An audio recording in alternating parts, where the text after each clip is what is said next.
भक्ति में दिखावा नहीं होता, भक्ति दिखावे से दूर होती है। और भक्ति में जहां दिखावा आ जाए वो समझ लेना कि भक्ति नहीं है, वो भक्ति नहीं है। भक्ति दिखावे से दूर कर दीजिए।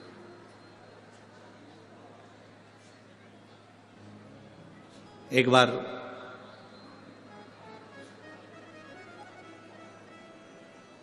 माता पार्वती भगवान शिव के साथ में बैठी हुई थी।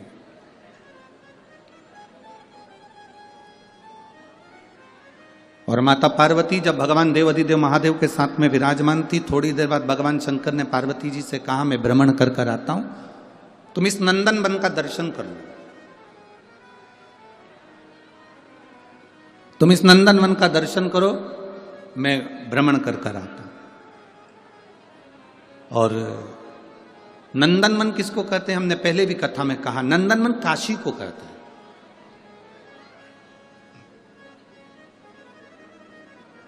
नंदनवन अगर कोई बोले तो समझ लो वो काशी को काशी को कहा, नंदनवन काशी को कहा गया। और भगवान देवादिदेव महादेव ने कहा कि मैं आप नंदनवन का दर्शन करो, मैं भ्रमण कर कर आता हूं। शिव जी भ्रमण के लिए निकल गए, भगवान शंकर भ्रमण के लिए निकले। और नंदनवन का दर्शन माता पार्वती जी कर रही थी। थोड़ी देर बाद आकर बाबा देवादिदेव महादेव बैठ गए।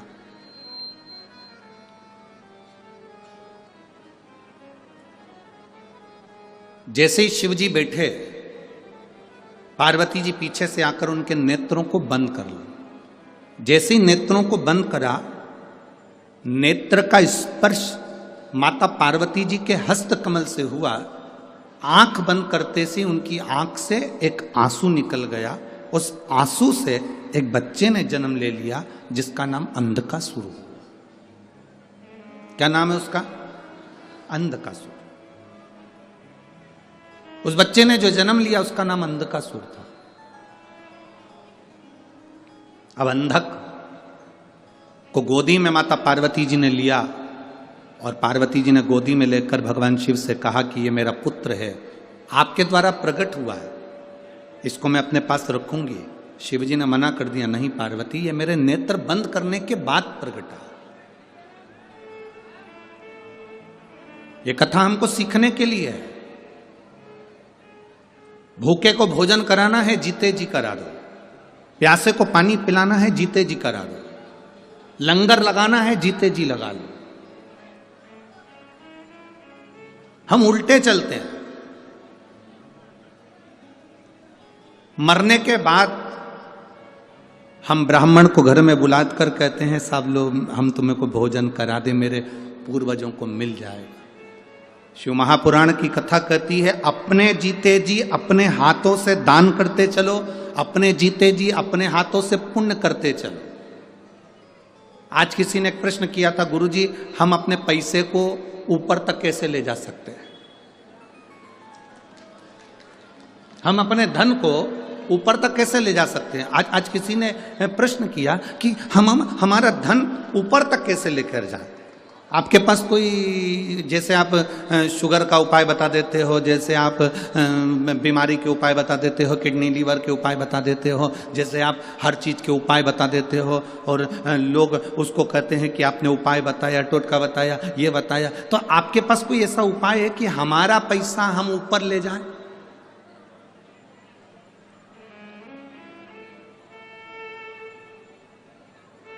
अब प्रश्न करने वाले ने कोई गलत प्रश्न नहीं किया है। क्या आपने बताया कि बुखार में ऐसा कर लेना, फीवर आए तो ऐसा कर लेना, हमारे धन को हम ऊपर कैसे लेके जाएं, उसका कोई उपाय बताओ। तो हमारा निवेदन है, जिसने प्रश्न किया उसको हाथ जोड़कर निवेदन है कि पैसे को ऊपर ले जाना है तो पैसे का पुण्य बना। पैसे का अगर पुण्य बन गया तो पैसा तुम्हारे साथ नहीं जाएगा, पर पैसे का जो तुमने पुण्य बनाया है वो पुण्य तुम्हारे साथ चला जाएगा। अब पैसे का पुण्य कैसे बनेगा? हमने किसी को भोजन कराया, हमने लंगर लगाया, हमने किसी को दवाई दिलाई, हमने किसी को औषधि दिलाई, हमने किसी का साथ दे दिया, हमने किसी के साथ अच्छा कर दिया, ये हमारे पैसे का पुण्य है। ये पुण्य अपने साथ जाने वाला है। धन हमारे साथ नहीं जाएगा, पर पैसा हमारे साथ नहीं जाएगा, पर पुण्य हमारे साथ जाएगा। अरे मत बुरे कर्म कर बंदे वरना पछताएगा, भगवान की आंखों से तू बच नहीं पाएगा, तू बच नहीं पाएगा। अरे ओ अज्ञानी मत करना। पैसे का पुण्य बनाइए। अगर भगवान धन दे, और ऐसा नहीं है कि भटिंडा में किसी के पास धन की कमी होगी, मेरा बाबा भोलेनाथ देने वाला बैठा है, कोई कमी आपको नहीं रखेगा। पर पैसा यदि भगवान ने दिया है तो उस पैसे का पुण्य बनाओ। पैसे का पुण्य कैसे बनता है, ये शिव महापुराण की कथा सिखा रही है। मैं माननीय अमरजीत जी मेहता जी को, उनकी धर्म पत्नी को, उनके बच्चों को, उनके पूरे परिवार को, उनके भाई बहन जो भी हैं, और उनके माता पिता आदि जितने भी हैं, मैं उनको बहुत बहुत धन्यवाद देता हूं। आपने पुण्य बनाया है, और ये सब पुण्य बनाने की सामर्थ्यता होना चाहिए। ऐसे पुण्य बनाने की सामर्थ्यता होना चाहिए कि अपने धन को अपन सही जगह लगा। ये पूरा पंजाब, ये पूरी भटिंडा नगर का शहर इस कथा के लिए बहुत समय से इंतजार कर रहा था। बोलो री जी सही बात है कि गलत है? बहुत समय से इंतजार कर रहा था। जैसे प्यासे को पानी पिलाते हैं और प्यासा तृप्त हो जाता है, इस कथा को आप भटिंडा में लेकर आए और आपने इतना अरेंजमेंट करवा कर ये कथा को करा, इन सब की प्यास बुझाई। इसका पुण्य आपके खाते में जाता है, इसका पुण्य आपके खाते में जाता है।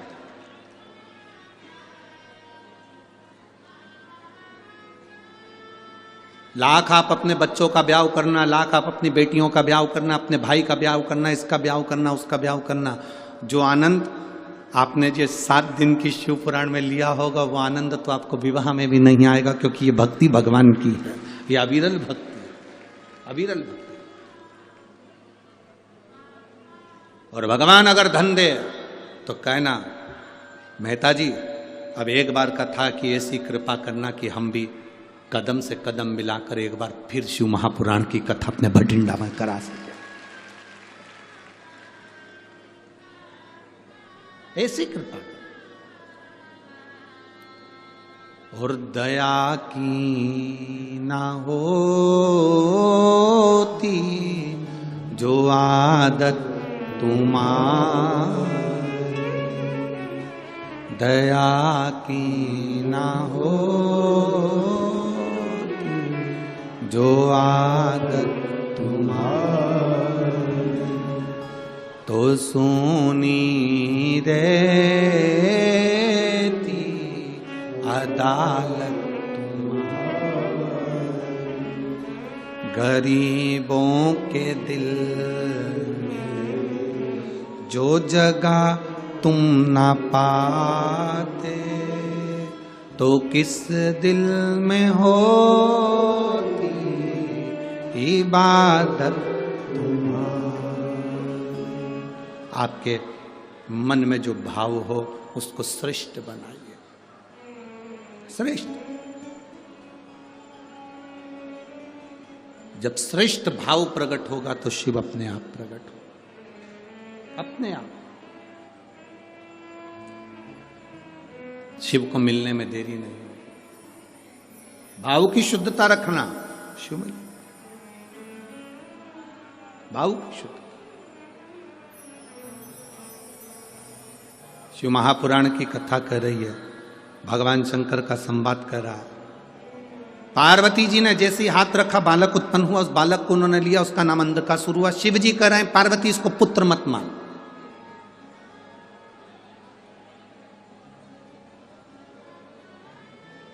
पार्वती इसको पुत्र मत मान।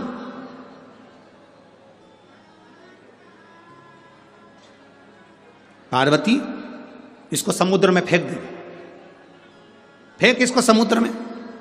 पार्वती जी कहती है नहीं नहीं नहीं, यह आपके द्वारा प्रकट हुआ है, मैं इसको फेंक नहीं सकती। शिव जी कह रहे हैं मेरे नेत्र बंद थे, उसके बाद प्रकट हुआ है। आपसे पूछेंगे एक बात, उत्तर जरूर देना। दिन में कोई तुम्हारे यहां आए, दरवाजा बजाकर तुम्हारे यहां आए, बेल बजाकर तुम्हारे यहां आए, वो तुम्हारा कौन कहलाएगा? अतिथि, मेहमान। बोलो सही है कि गलत है? रात को तुम सो गए, दरवाजे बंद,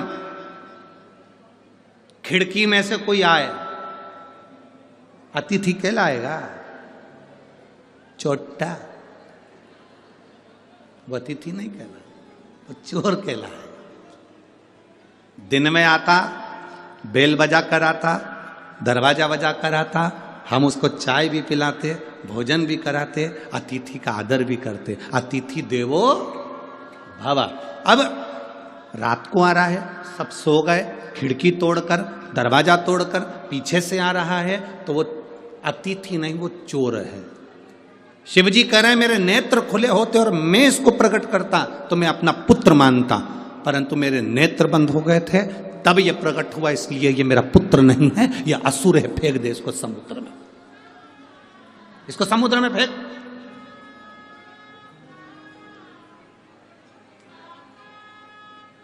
इसको समुद्र में डाल दे, ये मेरा पुत्र नहीं है, डाल दे इसको समुद्र में। पार्वती जी ने उसको गले से लगा लिया, ये मेरा बेटा है, ये मेरा पुत्र है, ये मेरा बेटा है, मेरा पुत्र है।